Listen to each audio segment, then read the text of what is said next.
धर्म ग्रंथों में शेषनाग के जन्म से लेकर भगवान विष्णु के सैया बनने और अवतार लेने तक का विस्तृत से वर्णन है।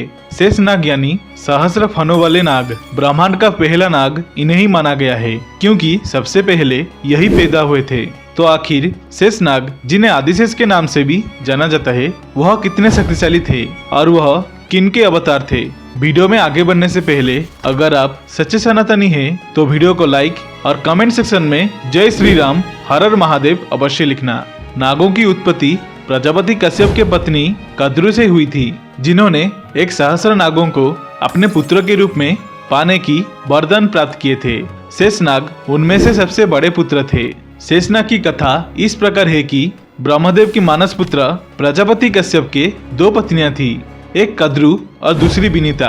कद्रु ने सर्पों को जन्म दिया था, वहीं विनीता से पक्षियों की उत्पत्ति हुई। क्योंकि कद्रु और विनीता आपस में बहन थे, तो कद्रु को बचपन से विनीता से ईर्ष्या भाव था। उन्होंने एक बार क्रीड़ा में विनीता को छल पूर्वक हरा दिया और उन्हें दासी बना लिया। जब आदिशेष को यह बात पता चला कि उनके माता एवं भाइयों ने मिलकर मौसी विनीता के साथ छल किए हैं, तो वह बहुत दुखी हुए। उन्होंने तभी से अपने माँ और अपने भाइयों के साथ छोड़ दिए। फिर वह गंधमादन पर्वत पर जाकर तपस्या करने लगे। शेषनाग की तपस्या से प्रसन्न होकर ब्रह्मा जी प्रकट हुए और ब्रह्मा जी ने उन्हें वरदान दिए कि तुम्हारा बुद्धि धर्म से कभी विचलित नहीं होगी। कालांतर में जाकर शेषनाग क्षीर सागर में पहुंचे थे, जहां पर वह भगवान विष्णु की शयन की सेवा लिए। शेषनाग को भगवान विष्णु ने कहा कि पूरी पृथ्वी निरंतर हिलती डुलती रहती है, अतः तुम अपने फन पर इस प्रकार धारण करो कि यह स्थिर हो जाए। कहा जाता है कि तभी से आदिशेष पूरे पृथ्वी का भार उठाए हुए हैं, और यह भी कहा जाता है कि ब्रह्मांड में जितने भी ग्रह, नक्षत्र और सूरज हैं, उन सभी को अपने सहस्र फनों पर उठाए हुए हैं।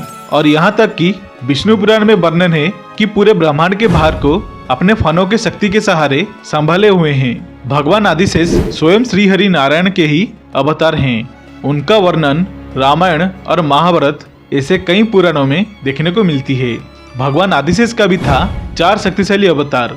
उन्होंने अपने पहला अवतार भगवान राम के अनुज लक्ष्मण के रूप में लिए थे, जहां पर उन्होंने मेघनाद जैसा अतिमर्यादी योद्धा का वध किए थे। उन्होंने अपने दूसरे अवतार भगवान श्री कृष्ण के बड़े भ्राता बलराम जी के रूप में लिए थे। इनके बल और पराक्रम के बारे में अनेकों पुराणों में वर्णन मिलती है। वे गदा युद्ध में विशेष प्रवण थे तथा उनके शिष्य महाबली भीमसेन और दुर्योधन थे।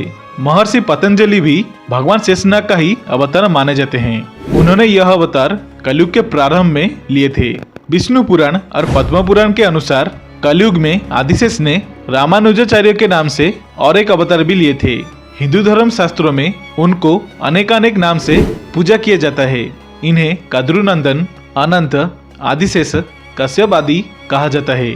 धर्म ग्रंथों में कई अन्य नागों का भी वर्णन मिलता है, जिनमें वासुकी, तक्षक, कालियानाग, संख्य, कर्कोटक, धनंजय, महापद्म और पद्म आदि शामिल हैं। ये सभी शेषनाग के छोटे भाई हैं।